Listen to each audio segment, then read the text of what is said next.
Bonjour à tous, heureux de vous retrouver dans votre émission reçue 5 sur 5, l'émission du Quintet Plus et du 5-5.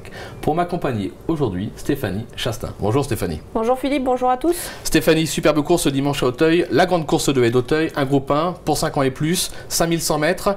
On s'attend à un tournoi France, Angleterre, Irlande. Oui, ça va être un très beau match entre ces trois nations et des chevaux de grande qualité. Bon, on va voir si vous avez plébiscité les étrangers, je crois que c'est le cas. Dans votre sélection, on vous écoute. Alors le 4, Hurricane Fly, le 7, Un temps pour tout, le 8, Zarkandar, le 3, Voilà de Nio, le 10, Balinagour, le 13, Dos Santos, le 9, Le Château et le 6, Val de Ferbé. Ok, concernant votre favori, le 4, Hurricane Fly, on le connaît. Il est déjà venu à Auteuil, deuxième du prix Anna de Bray, c'était en 2008. Pas revu depuis, mais on l'annonce comme le meilleur Mullins. Je pense que c'est le meilleur Mullins par rapport à ses performances. Il a gagné groupe 1 plusieurs fois en Angleterre et en Irlande. C'est également le choix de Ruby Walsh. Donc la dernière fois, il avait choisi Val de Ferbé, on a vu ce que ça a donné. C'est clair. Et cette fois, il a pris Hurricane Fly. Donc moi, je lui fais confiance, même si c'est un cheval qui est quand même plus confirmé sur les parcours de vitesse. Mais bon, il a 11 ans, il a du métier. Un petit peu d'expérience, voilà, un peu de métier, ça devrait aller. Je pense qu'il peut s'imposer, c'est vraiment un cheval de grande classe. Surtout avec un jockey comme Ruby Walsh, on peut lui faire confiance. Vous lui opposez le numéro 7, Un temps pour tout, troisième du Renault du Vivier en 2013, après avoir remporté quoi? Le prix de Maison Lafitte, on va le regarder, c'est notre course référence. Vous allez le voir cercler Un temps pour tout, il est contre la lice, un cheval d'exception. Enfin, moi je l'adore ce cheval-là. On va remarquer, on le verra un petit peu plus loin, cercler également Voilà de Nio qui allait se classer 7ème, vous l'avez dans votre sélection plus bas. Un temps pour tout, on peut dire quoi? On peut dire que quand il était entraîné par François Nicole, à cette époque-là, c'est vraiment un cheval que j'aimais beaucoup également. Pour moi, c'est un cheval de grande qualité. D'ailleurs, il a tapé dans l'œil des Anglais, donc voilà. Ils ne se sont pas trompés. C'est un cheval de grande qualité. Son entourage a visiblement visé cette épreuve. Nos chevaux, malheureusement, n'ont peut-être pas une superbe qualité. On n'a pas de GMX, on n'a pas de Mandali, on n'a pas de chevaux de ce calibre. Donc voilà, pour moi, c'est l'opposition Hurricane Fly. Assez logiquement. Le numéro 8, Zarkandar, là aussi c'est une belle opposition. Troisième de ce groupe 1 l'an dernier, notamment vainqueur du Grand Prix d'automne. Excusez du peu, il reste sur 3 accessibles au niveau groupe 1 outre-Manche. Il faut s'en méfier quand même. Oui, il faut s'en méfier parce qu'il connaît Auteuil, donc il a cet avantage-là. Et puis bon, c'est un cheval qui a fait ses preuves aussi outre-Manche à ce niveau, au niveau groupe 1. Et il ne faut pas oublier que c'est le petit frère de Zarkava, donc sur le plat, voilà, une petite classe, un petit coup de rein qui peut faire la différence. Ok, vous parliez des Français à un niveau moindre.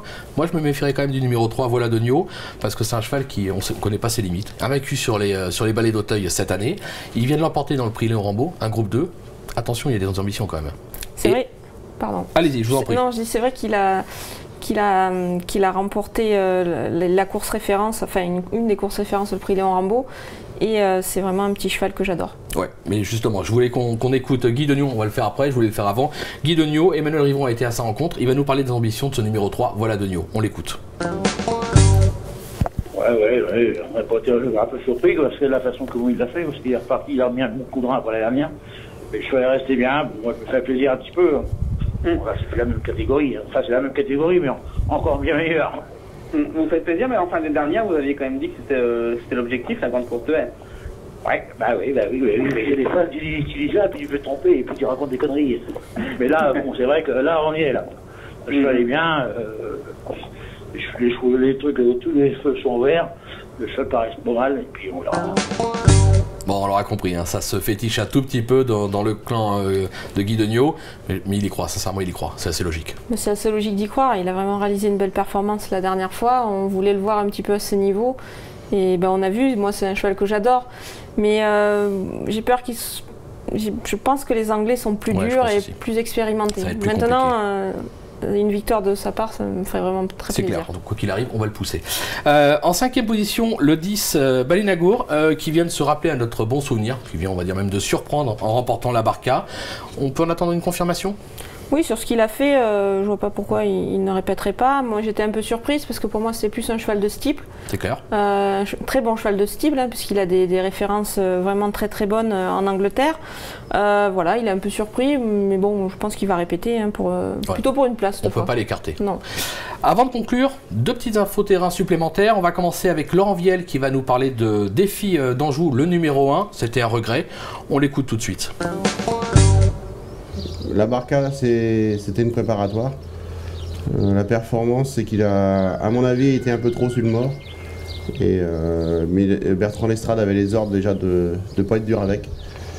Mais c'est sûr que la grande course de haie est plus un objectif que la barca. On aurait pu faire l'arrivée dans la barca, on ne serait pas gêné. Mais le but, c'était de bien courir. Et le cheval, comme on dit, a bien monté la côte pour finir. Et il a fini dans une belle action. Il est que 8e. Mais je pense que le rallongement de la distance dans la dimanche, là, ça va être beaucoup mieux, quoi. Voilà, on l'aura compris, c'est bon, la confiance. Maintenant, c'est vrai qu'au papier, pour la gagne, c'est compliqué. Maintenant, pourquoi pas une place avec un bon parcours? Oui, bien sûr, dans les 5 premiers, on peut l'envisager. On peut l'envisager.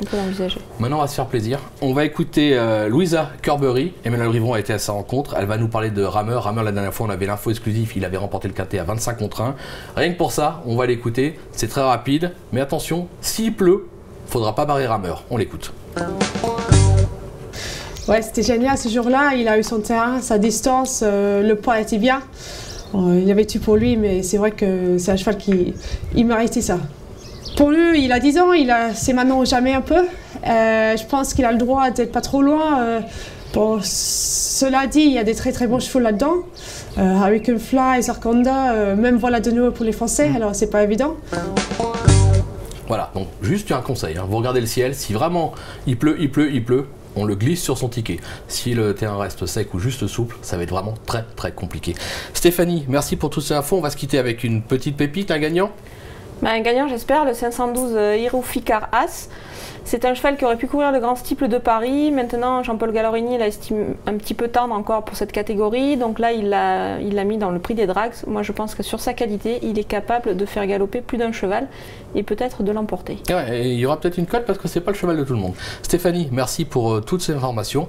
On se retrouve très vite. Demain, ça sera avec Laurent Notariani pour un quintet plus 5-5 en plat au galop à Longchamp. Merci, bonjour à tous, au revoir. Au revoir.